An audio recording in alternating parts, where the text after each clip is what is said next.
Hi, this is Jason from Horrific Nightmares. Welcome back to another What's in the Bag, Jay.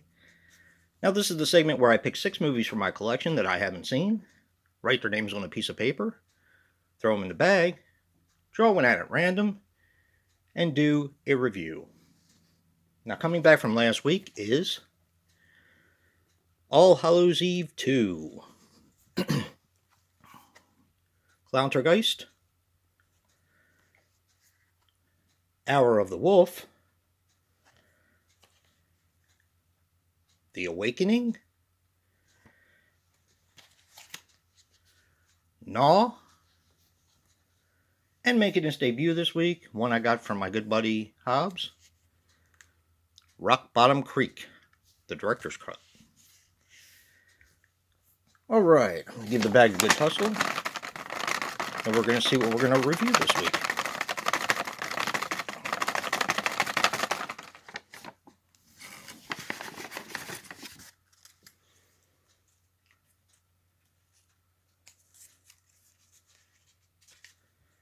Rock Bottom Creek.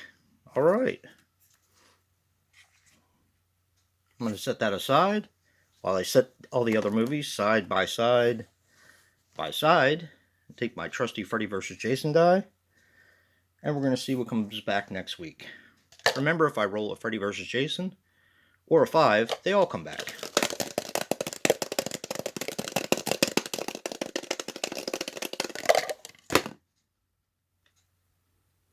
A 4. Alright. Let's give the bag another good tussle. And see what comes back.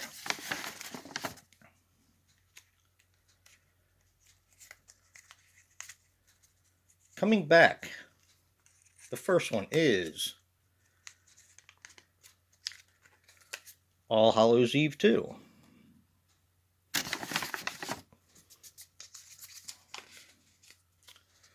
Then, The Awakening.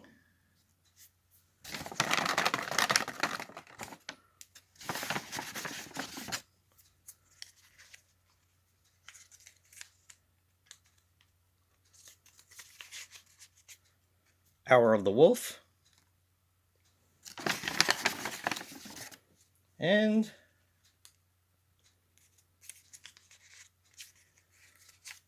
Gnaw. Now, if you want to see me review Clowntergeist, make sure to vote. Right now, I'm going to go watch Rock Bottom Creek and come back with a review. Later. Well, I'm back. I just watched Rock Bottom Creek, the director's cut, and here are my thoughts. Rock Bottom Creek is a 2012 film which runs approximately 108 minutes and is written and directed by Steve Bailwitz and MC Nowell. Now, Steve Bailwitz was responsible for Please Do Not Disturb and King James. MC Nowell was responsible for Please Do Not Disturb, King James, and Lefty Lucy. Now, this stars Steve Bailwitz as Vic Crabtree. He was in Frightmares, King James, and Creakers.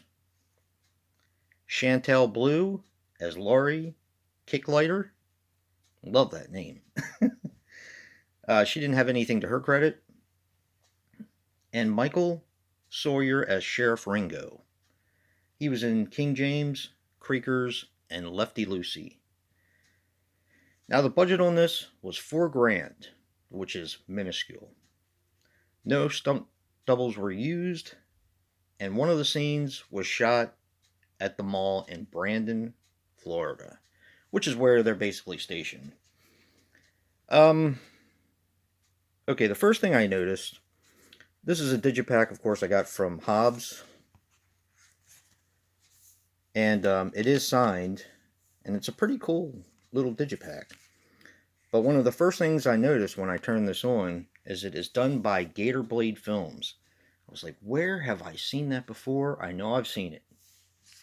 Well, when I was doing some research for the film, Gator Blade Films did Die Die Delta Pi, which I reviewed for Slashback. You can go and check that out. They also did Death Escort Service 1, 2, and 3. I have the first two, courtesy of Brad from Bronco Juggalo Talks Movies. And I did review those both for Slashback as well. You can check them out. Maybe I'll put the links in the description box. But I was like, okay, I'm familiar with, some of their work. And another thing I noticed about it was the 108-minute runtime, which is really long for a movie like this. Okay, let's get into the plot real quick. Vic and Laurie are planning on taking a drive through the country to kind of get over some recent trauma they had in their relationship, in order to make their relationship better. I'm not going to divulge what that is. It is said later on in the film what that problem is. As they're going through this town, they're driving on a kind of like a desolate road at night. Laurie's driving because they're taking turns. I'm not actually even sure where they're going, but they end up, of course, in Rock Bottom Creek. And she accidentally hits someone in the road. She stops. Apparently, he wasn't wearing a seatbelt. I don't think he was. So he hits the dash and he's knocked out. She gets out of the car, looks around, and sees that there was a guy that she hit. So she runs off to call for help. He comes to, and he can't find her. He's not really sure what's going on. So, and this is one of the parts I have a little bit of a problem with. He actually gets in the driver's seat and drives away to go into town to look for a sheriff to find out what's going on. Now, me, I wouldn't have left because what if she, was coming back, which she said she was going to come back. Yeah, I find that a little weird. Now, when he gets to town, he is met with a sheriff who is,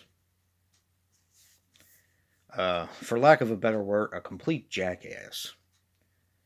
And some people in town who are not really as friendly as they might seem. We end up learning that there is a masked maniac in town who's wearing a mask who is picking off people one by one. That's as far as I'm going to go. There is a lot more to the story, but that's as far as I'm going to go.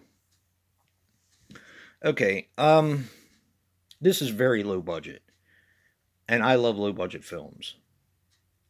I could appreciate what they were doing. This almost looks shot on video to me. My problem, and it's not really a problem, and I'm going to explain it, is the 108-minute runtime. It's way too long. It could have been cut down by about 40 minutes or 35 minutes easy. But I'm not going to fault the movie because this is the director's cut. This is everything the director put into the film. So that's what you get with this. If you wanted a different cut, of course they're going to edit it and, put it out for distribution. I don't know that this ever got distributed. I did look on eBay and I found one of these, the director's cut for this, in this digipack form, which is signed just like this one is, and I think it was going for like $20. Nowhere else did I find a cut down version, or where a distributor picked it up and cut it down or whatever, because that's probably what they would have done, because it's way too long. But I get that. Like I said, it's the director's cut. He put everything into it. That's what you end up having. The acting is not that great. There's a lot of, like I said, things that could be cut out. But what you have here, if you can get through the 108 minutes, is a pretty decent low-budget shot-on-video slasher. I actually kind of liked it. Granted, with the runtime, I can envision ways to cut it down that would have made it pace a lot better. And just some of the scenes were just completely unnecessary, which is what editing's for. So, um, even though you're probably not going to be able to see this anywhere, because I don't think too many of them were made, it's a pretty good film, all in all. Like I said, the runtime's a problem, but it is a director's cut, so it is what it is, you know. A special thank you to Hobbs for sending me this, and yeah, take that for what it's worth. And if you like what you see in here, hit that like button and subscribe. And until next time, peace.